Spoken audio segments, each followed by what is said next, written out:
ni Jojo Sipian. You have the right to remain silent.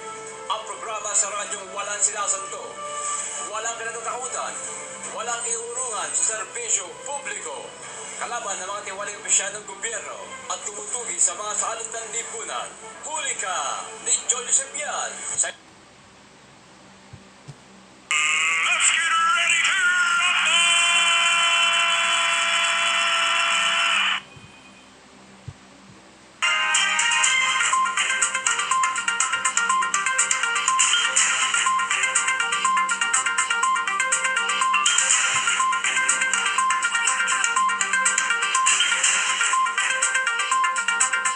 Magandang hapon Pilipinas.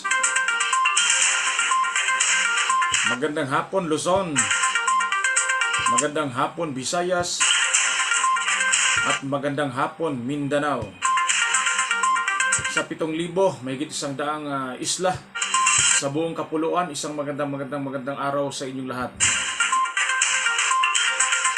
Kapatid, kapuso, kapamilya, lalo na sa ating mga kababayang OFW, Overseas Filipino Workers, na nariyan ngayon sa ibang bansa.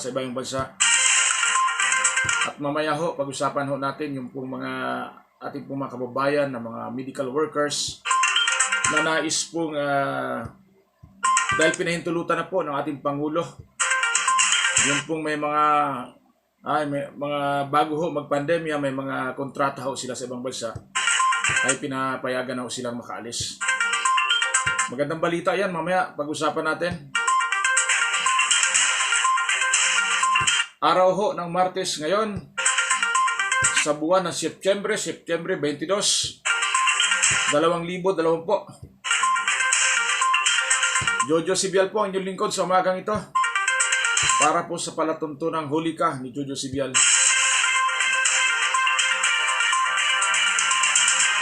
At sa ating pong mga frontliners, isang magandang araw ho sa inyo lahat. Magandang hapon ho kay Sir James AC. Mabuhay ka, Sir James AC. At marami hong Sir James AC na dapat hong pag-usapan. Ang iba pong issue ay natabunan na ho. Dito ho sa usapin ho ng nakaraang linggo, dyan ho sa Manila Bay. Hoy, tayo po ay mapanood at mapakinggan worldwide sa ating Facebook page o Facebook account, sa ating FB live Jojo Sibial, at sa ating YouTube channel Huli Ka ni Jojo Sibial. Sabi nila ay bakit daw ho lagi kong binabati ang dyan ho sa Visayas at Mindanao, maging ho sa Bicol region. Eh, sila daw ho dito sa lalawigan daw ho ng Isabela. Magandang hapon ho sa inyo. Ay, parang normal na ho dyan sa lalawigan ng Isabela. May tumawag ho sa atin. Sabi ho, di na ho masyado hong pinapansin dito yung sinasabing COVID-19. Basta ang importante lamang daw ho sa kanila ay yung pong sundin lamang ho yung sinasabi ho maghugas ho, maglinis ng katawan, maghugas ng kamay, magsuot ng face mask kapag nasa labas ng kanilang tahanan, o magsuot ng face shield at yung observe physical social distancing. Pero sabi ho nila sa akin sa palengke ho, abay para hong normal na ho. Pero ganun pa man, ako po'y natutuwa, ang inyong lingkod Jojo Sibial, dahil po sa ating pong nakalap na impormasyon na kahit papaano ho, gumanda na ho ang lagay ng ating bansa, lalo na po itong usaping COVID-19, na kung saan ho mas marami na rin ho ang gumagaling nitong COVID-19. Kahit wala pa ho tayong bakuna sa ating bansa, abay nakita ho natin yung pong maganda hong siguro ho ito po yung sinasabing track record ho, yung kagandahan ho na pag-aasikaso po ng ating mga medical workers. Magandang hapon ho sa inyo, lalo na po sa ating mga doctors sa buong Pilipinas. Magandang hapon ho sa inyo. Sana ho talaga ho kayo na ho rin ho mismo magsalita na, na sabihin na ho ninyo na kayang-kaya na ho, yakang-yaka na ho itong problema ho ng COVID-19. Dahil kayo ho ang numero 1 ho nakakaalam at nakakaintindi dito ho sa problema natin na kinakaharap. Kayo ho mismo ang magsasabi kung talaga ho bang dapat ho. At marami din hong salamat sa lahat ho ng mga nag-share ho ng aking Facebook Live, lalo na po sa aking YouTube channel. Maraming salamat. At sa hindi pa po nakapag-subscribe ng aking YouTube channel, Huli Ka ni Jojo Sibial, please subscribe my YouTube channel, Huli Ka ni Jojo Sibial. At pakipindot lamang ho ng notification bell upang aking lahat ng videos ay kayo ang unang makapanood dahil kayo ang una sa aking puso. At syempre ho, paki-like, comment at higit sa lahat paki-share po para mapanood po at mapanood po ng ating mga kaibigan, kapatid, kapuso, kapamilya at higit sa lahat ho makarating sa mga dapat makarating. At bago ho tayo pumalaot po sa ating pong pag-uusapan ngayong hapon, batiin ko lamang ho na isang magandang hapon ho itong aking kaibigan Sir Patas Balita. At sabi niya, salamat, mabuhay Pilipinas, sabi ho ni Sir Patas Balita. At tayo naman ho bilang ho isa hong mamahayag, isa hong broadcaster, sa pamagitan ho ng ating FB Live, ako naman po natuwa po doon sa mga rekomendasyon ho ng ilang mga mataas na opisyal ng ating gobyerno dyan ho sa Department of Trade and Industry. Si Secretary Lopez, tama ba? Secretary Lopez ho ang sa Department of Trade and Industry. Maging ho sa ibang mga ahensya ng gobyerno na kung saan balak na ho nilang irekomenda sa Pangulo. Sana po ito pong ating bumubuo ho ng Interagency Task Force ay makita na ho nila ang pagbabago po ng sitwasyon ho dito sa Metro Manila. Basta ang importante lamang ho, huwag ho kayo matakot dahil ang mga tao naman talagang sadya hong susunod. Susunod ho kung ano man po ang batas alituntunin ng ating bansa. Ang importante lamang ho ay makabalik hanap buhay na raho sila. Magbukas na ho, dapat magbukas. Diba Sir Patas Balita upang po ang mga hanap buhay ay talagang umikot na, gumulong na ho. Kapag magbukas na ho ang lahat ng hanap buhay, ibig sabihin ho, iikot na rin ho ang ekonomiya natin. Lalo na ho, nalalapit na daw ho ang December. Ay baka sabi ho nila, baka naman ho abutin pa ng Disyembre itong problema sa COVID-19. Sabi nga ng Pangulo natin, hanggang December ho, ay talaga ho magkaroon na ho tayo ng kapanatagan. Dahil tayo ho, isa ho sa una ho tutulungan ho ng ibang bansa para po dito sa bakuna ho ng COVID-19. Nariyan ang bansang China na talagang kaibigan nating Pangulo at pangalawa ho itong bansang Russia. At iba pa, bukas ho ang tanggapan ho ng ating Pangulo.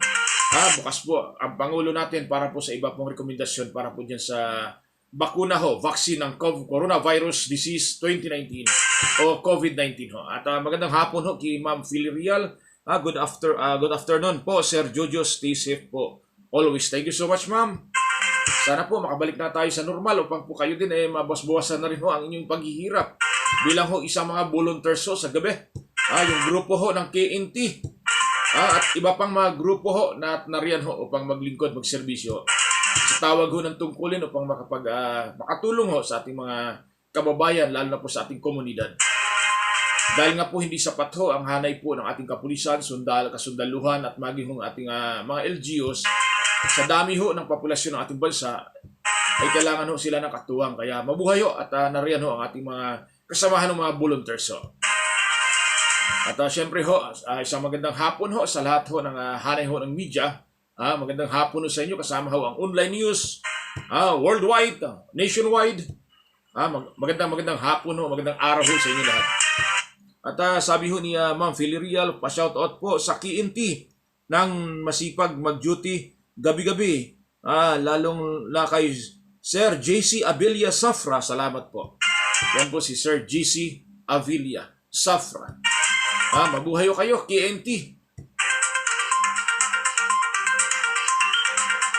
At sa palagay ba ho ninyo, mga kababayan ko aking po mga tagapanood sa palagay ho ba ninyo, nararapat na ho ba ang Metro Manila o National Capital Region, maging ho ang karating probinsya ho, katulad ho ng Bulacan, Rizal, Cavite at Laguna, na mailagay na ho sa Modified General Community Quarantine o MGCQ. Matagal na ho rin ang Metro Manila o Mega Manila, ang National Capital Region, sa General Community Quarantine. Na kung saan ho, bigla hong ibinabaho sa Modified Enhanced Community Quarantine at nagdulot naman ito na napakagandang resulta. Kaya nga ngayon ho at bumabaho ang itong nagpo-positibo ng COVID-19. At syempre ho, purihin na rin natin ho. Sabi nga ng iba, bakit natin purihin ay sumablay ho alam nyo naman ho, kapag may nagawa hong maganda, dapat lamang ho natin purihin ang Department of Health ho. kahit ho ay balak ho ng Department of Health do na dagdagan ho ang kanilang pondo para po sa darating na 2021 o 2021.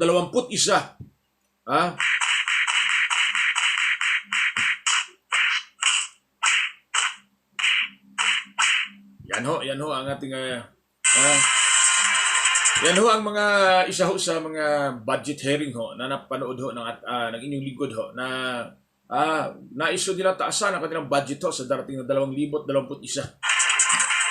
Bahala na po ang Kongreso at Senado kung karapat dapat ho ba. Kaya nga ho naging balanse ho ang ating pong pamahalaan. Nariyan ho ang ehekutibo, executive, judicial, and legislative. Kasama ho dyan ang media, bilang pang-apat na estado ng ating gobyerno. At syempre ho, ito pong umatikabong talaga ho napakatindi ho. Nangunguna ngayon sa ngalan ho ng mga sinasabing lagi ho nag-viral ito pong social media. Kaya nga po, nandyan ho ang 5 ho na nakatutok ho sa ating gobyerno. Ibig sabihin ho, ang ating pong tri-media, kasama ho ang radyo, dyaryo, television, maging ang social media or online news at ang ating mga kababayan, kaibigan ho ng mga mahilig ho sa Facebook, Twitter at iba pa. Maging ho sa ating YouTube, nariyan ho at mapanood natin ang iba't iba hong mga pinag-uusapan ng mga issue ho.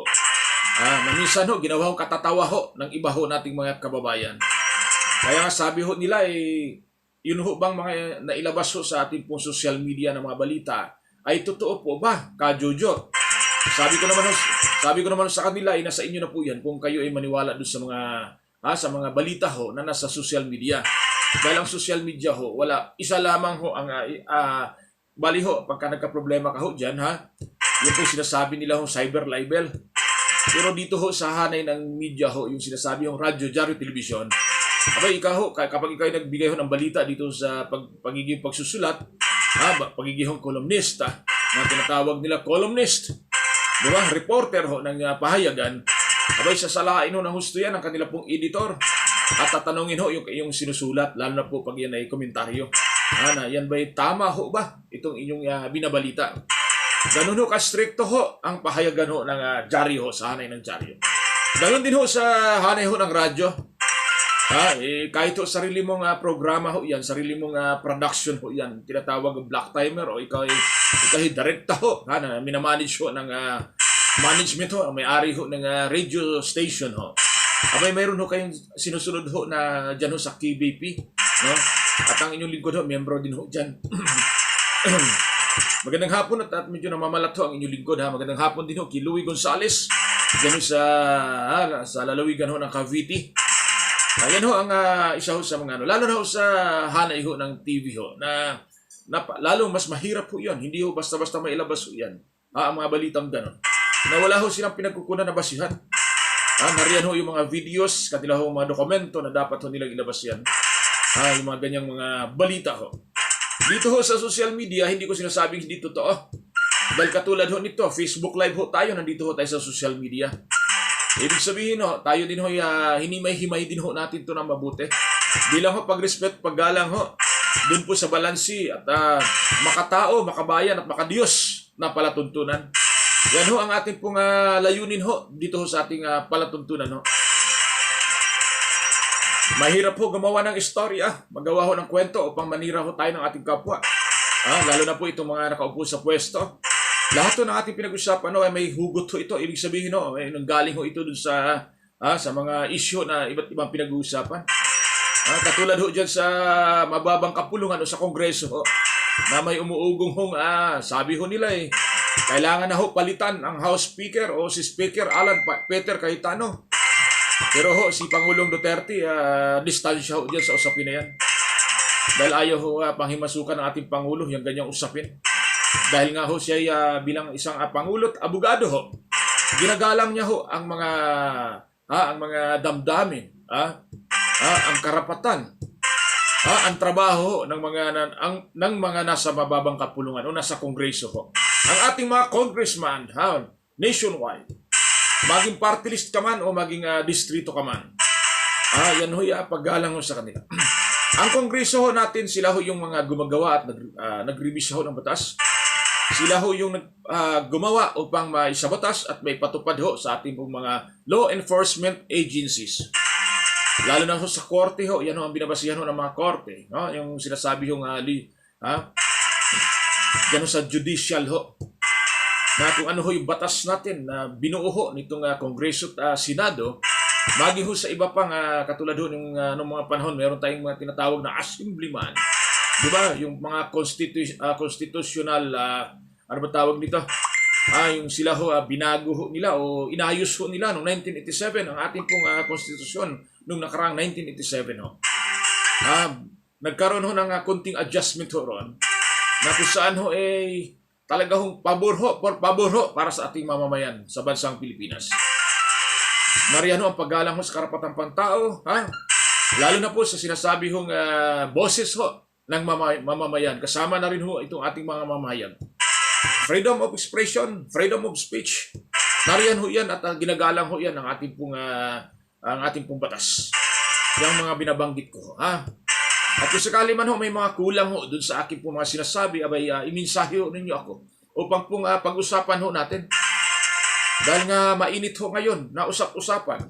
At alam ko't alam ninyo, kapatid, kapuso, kapamilya, na sana ho matapos na itong problema ho dyan sa mababang kapulungan.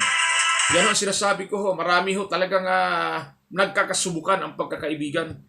Pagdating ho sa posisyon ho, sa pagiging politiko. Pwedeng ngayon ho magkakasama at magkaibigan, magkaisang partido. Bukas makalawa ho, magkakahiwalay at magkagalit na. Ganun ho ang ngalan ng politika sa ating bansa. Basahin ko lamang ho itong sinabi ho ni Sir Louis Gonzales. Salamat bro, watching from Mabuhay Homes 2000, Paliparan 2, Dasmariñas City, Cavite. Salamat, shout out Iskol Family. Hoy, Iskol Family magandang hapon ho sa inyo. Hoy, dyan ho sa Santa Rosa, Laguna. Dyan ho sa ating kaibigan ho, si Amer Tirul. Lalo na ho sa kanyang mga kasamahan, isang magandang hapon ho sa inyo. Dyan ho sa Santa Rosa, Laguna, yung ating mga magagawa ho riyan. Amer Tirul at inyong mga kasama. Sir Bossing, magandang hapon ho sa inyo. Maligayang panonood at pakikinig. Mabuhay ho kayo. At ito ho, aking pong nakita ho kaninang balita ho, ngayong umaga, na alisin na raw ho itong curfew sa atin pong dito ho sa Metro Manila. Para naman ho makausad ho ito pong ating pong problema ho sa ekonomiya, para po maging ibig sabihin ho, gumanda ho ang takbo ng ekonomiya. Yun po ang purpose ho nito. Dahil nakita nyo, tingnan nyo naman ho, yung iba hong 24 hours on service ho, na ating po mga food chain ho, yung ating po mga tindahan ho, na katulad ho nitong, ano ba tawag nito, convenience store, no? At iba pa, maging ho ating mga gas station ho, nakita ko ho, pagdating ho ng mga 2 o'clock, sarado ho At ito, kapag ito'y bukas ho, kasi hindi ho biro ho na minsan ho ang ating po mga kababayan, lalo na po itong mga may hanap buhay ho, lalo na ho dyan ho sa mga palengke, naghahanap buhay ho sa pagtitinda sa palengke. Abay sila ho, wala naman ho silang oras ho para sa kanilang pagtinda. Dahil nga po, ang pagdating ho ng mga kalakal ho nila, galing ho sa iba't ibang probinsya, wala ho sa tamang oras ang pagdating. Kaya ho, pagdating ho ng kalakal ng katulad ho ng isda, gulay at karne, binibenta na ho nila yan sa palengke. At ang atin naman ho mga mamimili na nagtitinda rin ho sa kanilang mga iba't ibang tindahan, dito ho sa iba't ibang parte ho ng Metro Manila, maging sa karating probinsya, na kung saan ho umaangkat ho ng mga paninda sa iba't ibang malalaki ho at na palengke dito ho sa Metro Manila. Pagdating ho ng ating gabi-gabi ho, at kahit ho madaling araw, pagka nagka-problema ka po, sabi nga ho nila, ang hirap ho nito Jojo. May iba ho tayong mga gasoline station ho na sarado. Kaya kailangan ho na hindi ka makalimutin na ikay makapaggasolina na. Diba? At maging ho pag bumili ka sa mga convenience store, dahil nga mayroon tayong pinatupad ho na curfew, sarado ho yung iba. Kaya nahirapan din ho ang ating ibang mga frontliners, no? Na minsan ho gusto nilang bumili, mabili. Kaya yung mga nagjo-duty ho sa gabi, at ayan ang ating mga frontliners, lalo na po ang ating mga staff ho sa hospital ho. Kasama ho ang doktor at pababa. Doon ho sa ating mga empleyado ho, manggagawa dyan sa hospital. Ha? Pagdating ho ng gabi, nahirapan ho sila, wala silang mabilhan ng kanilang mga pagkain. Dahil siyempre ho, ang kanila pong adjustment ho sa kanilang oras ho, sa pasok, sa araw ho, tulog ho sila. Di sa gabi ho, kapag nag-duty ng gabi, naroon ho yung sinasabi ko, mayroon tayong breakfast, lunch at dinner ho. Ganun din ho kanila. Binaliktad lamang ho nila. Ibig sabihin ho, pagpasok sa gabi, yan ang una nilang kain ho. Ibig sabihin, breakfast ho nila yan. Pagdating ho ng hating gabi, lunch ho nila yan. Pero hindi matawag na lunch kasi hating gabi. Pag sinabi hong lunch, tanghalian ho yan. Sa araw ho yan. Yan ho, sinasabi ho sa akin ng aking ilan ho na mga kaibigan at kakilala. Kaya sana ho ang ating gobyerno ho, makita ho ng ating Pangulo yan. Ha? Na sana ho pag-aralang mabuti, lalo na po sa Interagency Task Force. Dahil makita nyo na ho, alam nyo ho, ako ho minsan ho ay napunta ho sa iba't ibang mga lungsod. Lalo na ho sa mga malalaki ho, mga tindahan, ng mga palengke ho. Nakita ko ho ang disiplina ho ng mga mamimili, maging ho yung mga nagtitinda ho na pagsuot ho ng pagsuot ho ng face mask at face shield ho. May mga palengke kasi ho na sobrang stricto at mayroon naman hong palengke rin na pwede lang ho ang face mask kahit walang face shield. Pero ho, mahigpit ho kasi mayroon ho security guard, mayroon tayong bantay ho sa palengke, mayroon din tayong mga taga-barangay na uma-assist ho sa palengke, mayroon din ho tayong mga taga-LGUs, mga tao ho na mga mayors ho nila. Upang pong bantayan din ho at higit sa lahat ho yung ating kapulisan. Kaya tingnan nyo ho mabuti, nariyan ho yung pagbabantay doon sa sinasabi hong pagsuot ng face mask, face shield at observe social and physical distancing. Ay, maraming salamat ho sa nag-share ho sa aking Facebook Live at sa aking YouTube channel. Thank you so much ho sa inyo. Mabuhay kayong lahat bansang Pilipinas. Lalo na po ang ating kababayang OFW, Overseas Filipino Workers. At doon ho, balikan ho natin ang sinabi ko kanina. Ang bilis ho ng oras. Late ho tayo nakapagbukas. Dalawang araw na ho tayong late ho. Lampas na ho alas 4 ng hapon. Ang ibig ko sabihin ho, kanina ho, napag-usapan ho natin na ang iba po nating mga kababayan, lalo na po yung may mga kontrata na ho, na nais na po talagang dapat na ho makaalis patungo sa ibang bansa. Ang ating pong mga ilan hong mga health workers ho, ibig sabihin ho, itong ating mga nurse ho at iba pa na magtatrabaho abroad, ay pinahintulutan na po ng ating Pangulo. At ako po'y nagagalak, natutuwa dahil ang dami ho sa aking nagtatanong. Maging ho si Sir James AC, sabi niya, Sir, tama ho ba itong aking nabasa dito ho sa mga balita hong ito? Sabi ko sa kanya ho, maging ho Kimon Tulfo, napanood at nabasa ko rin yan. At hindi ho magsasabi ng ganun kung wala siyang binabasihan ho. At magandang hapon din ho kaya kaibigan ko ang aking pong bossing ho, Rodel Scripton Dingsky, dyan ho sa bansang Saudi Arabia. Long time no see, long time no hear. Hindi ho sa sinasabi nga hindi tayo nagkikita through online, kung hindi ho personal ho, sana ho makapagbakasyon na kayo sa bansang Pilipinas. Isang magandang araw ho o gabi, hapon ba sa inyo? Anong oras ho dyan? Sa bansang Saudi Arabia. At salamat din ho sa aking pong kapatid ho dyan sa, sa ano bang bansa ito? Nakakalimutan ko. Magandang hapon ho sa inyo. Tol magandang hapon ho sa inyo. Siya yung numero 1 kong fans ho dyan ho sa aking YouTube channel. Siya yung una-una ho. Na taga-panood ho, taga-suporta po sa aking pong YouTube channel videos. Panoorin ho aking mga videos. Thank you so much, Tol. Mag-ingat ka, Maria Krishnan, Busibial. At ayun nga ho, pag-usapan ho natin, ito pong ating mga kababayan ho, na sana makaalis na po. At pahintulutan na po talagang totally ng ating Pangulo. Para naman ho, ay alam mo naman kung talaga ho maganda ho ang patakaran ho, lalo na ho pasweldo, o talaga ho may hiring ho dito sa bansang Pilipinas, abay hindi ho sila kailangan pang umalis sa ating bansang Pilipinas. Sino ba naman ang isang taong katulad ko at katulad ho nila, kapatid, kapuso, kapamilya, na aalis ka pa? Na dito ho ay meron ka ng hanap buhay at maganda ho ang pasweldo sa'yo. Pansinin nyo ho, pansinin nyo po ang ating mga manggagawa at empleyado ho dito sa bansang Pilipinas. Ba'y magagaling ho sila, pero sabi nga nila sa akin, kulang ho ka-jojo ang aming hong kinikita at sinisweldo. Hindi ho sapat sa aming pamilya, kaya kailangan ho rito sa bansang Pilipinas, dalawa ho kayong mag-asawa, babae man o lalaki. Magkatuwang sa hanap buhay. Dahil kung nag-iisa ka lamang naghanap buhay, hindi ho sapat. Pero po dyan ho sa pag-a-abroad ho, kahit isa lamang ho ang naghanap buhay, sapat na sapat ho ang kinikita nila. Yun ho ang sabi ho nila sa akin. Dahil kahit minsan ho, hindi ko pa naranasan magtrabaho abroad. Maraming beses na akong inalok ho riyan, pero umayaw ho ako. Dahil sabi ko nga nung una, binibiro ko nga, nung ako'y mag-aral ho, lagi yung sinasabi sa akin ng aking guro ho. Hindi ko na po sabihin ang kanilang pangalan, baka magalit pa ho sa akin. Lagi ho tayong sinasakop ho ng iba't ibang mga bansa. Lagi tayong ginawang alipin ng iba't ibang mga bansa na sumakop po sa atin. Pati ba naman sa sarili nating bansa, alipin na tayo, maging sa ibang bansa pa. Kaya dapat ho, pagyamanin natin ang bansa natin, na para ho tayo maging bossing at maging amo. Pero ang tanong ho ngayon, maniniwala ho ba kayo na tayo ho'y amo sa sariling bansa natin? Malamang kayong lahat ho, si Sir Patas Balita, si Louie Gonzales, di ba? Rodel Scripton, Dingsky, James Easy, sino pa ba itong nasa linya natin? Di ba? Ay talaga hong utos-utosan lamang ho tayo dito. Hindi man ho lahat. Mayroon ho tayong mga kababayang mayayaman, katulad doon ni Manny Villar.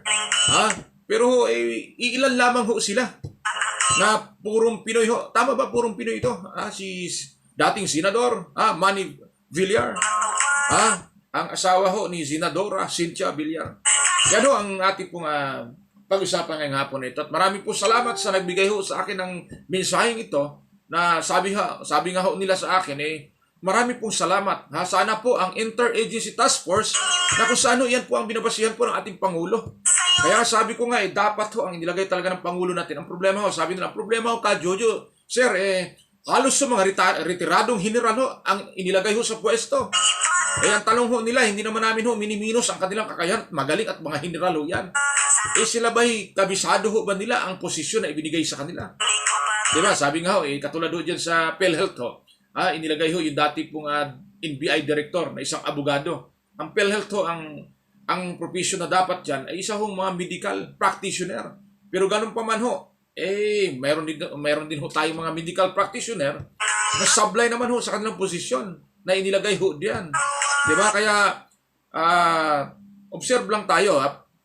Bantayan natin kung talaga ho bang nagawa o ba ng bago hong presidente ho, CEO ho, ng PhilHealth Insurance Corporation o PhilHealth, no?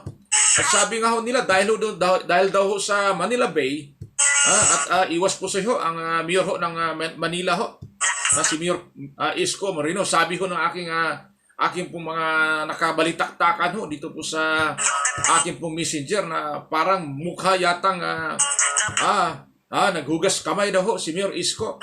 Ang totoo ho niyan, hindi ho naghugas kamay ang butihing mayor ho ng lungsod ng Maynila. Bagos ho, ipinaubaya niya yan sa mga otoridad kung bakit ho nangyari yung ganon, na hindi ho na-observe yung social at physical distancing. Yan ho ang isa ho sa pinoproblema po ng ating gobyerno, na baka daw bukas makalawa ay luwagan na itong ito pong quarantine protocols natin, abay hindi maipatupad o hindi tumupad po ang ating mga kababayan.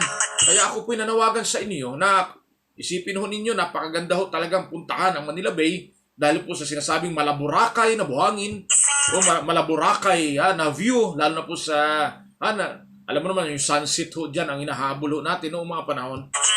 Abay, isipin muna natin na nandito pa tayo sa panahon ng pandemya.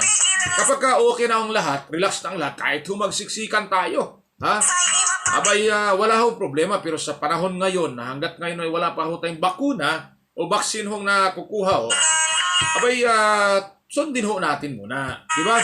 Kasi po, tingnan nyo ho, kawawa ho yung mga nakapwesto, lalo na po yung mga station commander ho ng kapulisan natin dyan, magkapulisan, na destino ho, may sakop ho ng Manila Bay. Diba?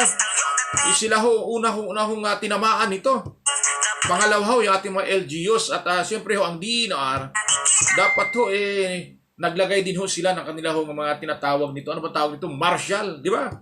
Naglagay ho sila na inaanunsyo nila in public na hindi ho po pwedeng lahat ho kayo pumunta rito at panoorin ho itong napakagandang Malaburakay na Manila Bay. Dahil tingnan nyo ho, doon ho sa mga picture at video ho na panood natin, abay nawala ho talagang social at physical distancing. Although talagang may distansya ho ang bawat isa, kaso nga lang dinumog ho, dinagsa ho ng napakarami ho nating mga kababayan. Magandang balita ho yan dahil nga ina-appreciate ho ang proyekto at programa po ng gobyerno natin, lalo na po ng Department of Environment Natural Resources, no, sa pangunguna ho ni Secretary Roy Simato, lalo na po yung masipag po na Yosik ho, Undersecretary Benny Antiborda, na isa rin hong mamahayag. At maganda ho ang kanilang programa. Okay? At dito ho tayo bago tayo, ang bilis ho ng oras ho Isipin nyo, ilang minuto na lamang ho. Abay, mag-alas 5 na ho. Ito, pag-usapan ho natin itong curfew ho. Pag-usapan ho natin. Maganda naman ho ang pagpapatupad ng curfew at nadisiplina din natin mga kababayan. Pero dito nga ho sa akin po napapansin nga, nung ako po, sabi nga nila, Ka Jojo, subukan mo ikang lumabas upang makita nyo ho ang sitwasyon ho sa labas. Sa iba't iba hong mga pangunahing palengke. Sabi nila sa akin, panoorin nyo po kung paano ho pinapatupad. Nariyan ho yung ating pong mga kawani ho ng Mayor's Office. Kung paano ho nila pinapatupad at hinuhuli po yung mga violators na yung walang mga suot na face mask o maging face shield ho. Isang magandang hapon ho kay Ma'am Jen Frecuenza, ang ating pong programa tuwing araw ng Lunes hanggang Biyernes. Ganap na alas 4 ng hapon hanggang alas 5 ng hapon. Sorry ho, 2 araw na ho tayong late. Bukas ho, babawi ho tayo, agahan natin ng konti para mapahaba-haba itong ating usapan at kwentuhan. Pasensya na ho kayo, ang inyong lingkod ho, talagang sobrang busy lamang. Sa panahon ng pandemya, lalo na ho, talagang hindi ho biro itong ating nasubukan. Ito pong ekonomiya ho ng bawat isa sa atin. Na matindi ho talagang pagsubok sa buhay. Na maging ho ang ating mga negosyante, ating pong mga lakal, maski ho yung mga nagtitinda ho sa maliit na tindahan. Talaga ho nasubukan ho ang gaano kahirap ho. Ganun pa man ho, huwag tayong mawala ng pag-asa. Maniwala lamang sa nag-iisa at tunay na Diyos. Thank you so much, Panginoon ko Jesucristo. Panginoon ko, maraming salamat sa biyayang ipinagkaloob niyo sa amin. At sana, Panginoon, matapos na itong problema namin sa pandemya. Dahil ho, parang nag-iisa na lang ho kaming bansa na nalulugmok ho nitong COVID-19 na ito. Sana ho, makabangon na ho kami. Kung mayroong mga ibang bansa na katulad namin, sana makabangon sila. Makabangon na. Katulad ho namin, makabangon din. Dahil ang ibang bansa ho ay wala na ho, back to normal. Magi ho sa ibang probinsya ho, back to normal na rin ho sila. Okay, tayo nga, pagpatuloy ho natin. Salamat ho, at ipabaya ko na lamang ho itong yung isang issue ho tungkol ho sa mga kababayan ho nating pinahintulutan ho. Sana, mamaya may anunsyo ng ating Pangulo formally, na sabihin ng ating Pangulo na okay ho, ipapago mo na yan, paalisin mo na yan yung ating mga manggagawa, mga health workers, para makapaghanap buhay na sa ibang bansa. Dahil kailangan na rin ho sila sa kanilahong mga employer doon. Dahil hindi naman ho tatawagan at kunin ho mga yan kung hindi ho sila kailangan doon. Ang kanilang expertise, ang kanilang pong galing, ang kanilang pong skills at talent ho na ating mga kababayang Pinoy na manggagawa bilang OFW. Mabuhay ho kayong lahat at isa kayong buhay na bayani. Okay, ito yung curfew ho. Pag-usapan ho natin. Sabi ko nga, okay lang ho. Bigyan pa rin ho ng curfew natin. Ito pong ating mga minor de edad, naturalmente. Kahit walang pandemya, may curfew ang ating mga minor de edad. Isipin nyo, dati-dati ho, kapag umuwi ako ng alas 12 ng gabi, galing ko sa aking hanap buhay, makita ko po sa kalye, napakarami po mga minor de edad na nagkalat. Although, mayroon po tayong mga city ordinance, barangay ordinance. Minsan ho, talaga ho nga makukulit ito kapag ho wala hong bantay, abay ho, talagang lumalabas ho ang mga mahal natin sa buhay, na mga minor de edad. Kasama na rin ho itong ating pong mga kababayan ho na mga senior citizen. At sabi nga ho ng isang aking kumpare ho, na sabi niya pare, paano ba ito? Di pa ba tayo makabalik sa normal? Katulad ho sa akin, isa ako naghahanap buhay, wala ho akong pensyon, ako po'y naghanap buhay bilang isa hong tsoper. Abay, gusto ko na maghanap buhay dahil hirap na rin ho ang aking pamilya. Sa aming pang-araw-araw, maging sa aming mga bayarin. At hindi ko lamang ho alam, sana ho mayroon sa akin magmensahe, magandang hapon ho kaya Primo GC Lunas. Belated happy birthday ho kay Primong Dante Lunas. Abay, hindi man lang namubida sa akin ito mga to. May birthdayhan pala dyan ho sa Valenzuela. Sarap ng kainan kainan dyan ho. Sa pamilya ho Lunas at sa mga kapatid mo, magandang hapon ho. Primo GC Lunas. Mabuhay at ingat ka lagi, Primo. Sana ho mabalik sa normal upang tayo madalas magkita-kita-kits. Dahil namimiss ko na rin ho yung tuwing hong araw ho ng Sunday o Saturday ho. Nariyan ako sa kanila upang pong mag-unwind ho, ibig sabihin ho, magpalipas oras upang pong makipagkwentuhan to the max, dahil nga po sa isang linggong hanap buhay ay sobrang pressure ho. Okay, doon ho sa curfew ho, alisin na ho sana yan ng ating gobyerno ho, lalo na sa ating mga ordinaryong manggagawa. Sabi nga ho ng ilang mga tsuper, ang hirap po sir dahil nga ang aming hanap buhay ho, dapat ho, hindi kami bigyan ng ganitong hanggang ganito. Dahil unang-una ho, katulad ho namin, mga taxi driver ho kami. Abay, kung kailan ho ang pandemya, tumaas ho ang boundary ng aming mga taxing minamaniho. Tapos limitado ho ang oras namin dahil meron hong curfew. Kailangan ho namin umuwi. O kung hindi man, ay sarado ho ang ibang mga gasolinahan. Dahil nga po sa ipinapatupad na curfew po ng ating gobyerno dito po sa COVID-19. Kaya sabi ho nila na sana ho maawa ang gobyerno, no? Ang ating Pangulo. At ako po yung nagpasalamat nga, ulitin ko lamang, nagpasalamat po ako sa iba pong mga ahensya ng gobyerno, mga sekretary ho ng ibang ahensya ng gobyerno, na sila ho'y nagrekomenda ho, inirekomenda ho sa ating Pangulo, na sana ho maging modified general community quarantine na tayo. Upang kung kahit pa paano ho, makabalik na ho tayo sa konting normals. Di ba? Although normal naman ho talaga ang sitwasyon natin, pwede ho tayong lumabas kapag meron tayong quarantine pass, bumili at ano pang bagay, pumasok sa trabaho, di ba? Yung pong sinasabi ho natin na iba pong hanap buhay, abay hindi pa po pwede yung iba. Sabi ko nga kanina nga ho, may binubulong ho sa akin Sabi niya, sir, katulad ho nitong hanap buhay. Sa katulad ho namin. Ang iba ho, hindi ho makapasok dahil nga kulang pa rin ho sa transportasyon. At kapag ka mayroon mang transportasyon, ang mahal ho, sir, ng pamasahe. Dahil hindi pa ho pwede ang dalawang pasahero sa loob ng isang tricycle. Maging ho sa jeep ho. Abay, ang tagal ho ng kasunod. Kapag nalagpasan ka ho ng isa, abay, ang tagal mo maghintay. Isipin nyo, mas malaki ho ang kinakain na oras ngayon kaysa dati. Totoo, sir, talaga hong marami hong kulang ho sa transportasyon. Pero ang ibig ho namin sabihin, sir, sana ho, hindi kami mahirapan. Di ba? Oo nga, yun nga ho ang panawagan ng ating mga kababayan. At ang pinakahuli po natin pag-usapan at ipagpatuloy ho natin bukas tomorrow at alam ko po inaantabayanan po ito ng pangkalahatan. Ito po sinasabi ho nitong mayroon pa pong natirang pondo daw ang DSWD dun sa Social Amelioration Program na naisong ibahagi muli sa ating mga kababayang mahihirap. Napakagandang pakinggan na balita. Pero marami po tayong mga kababayan na umiindat, dumadaing pa rin hanggang ngayon, hanggang sa kasalukuyan, ay ang iba ho, hindi pa nabigyan maski sa una hong bigayan ng ayuda ho ng DSWD. May iba naman ho, pumasa kami sa una, Jojo, Sir Jojo. Bakit nung pangalawa, bigla kaming na-deny ho o na-reject? Ibig sabihin hindi reject Sorry sa term na reject. Ibig sabihin hindi daw ho sila ibig sabihin na yung kanila pong application ay hindi ho na pumasa o ibig sabihin ho hindi ho nakapasok dun sa apps na ginagamit ho ng DSWD. Yun ho ang naging problema ngayon. Nagtatanong ho sila, paano ho Jojo namin ito ayusin?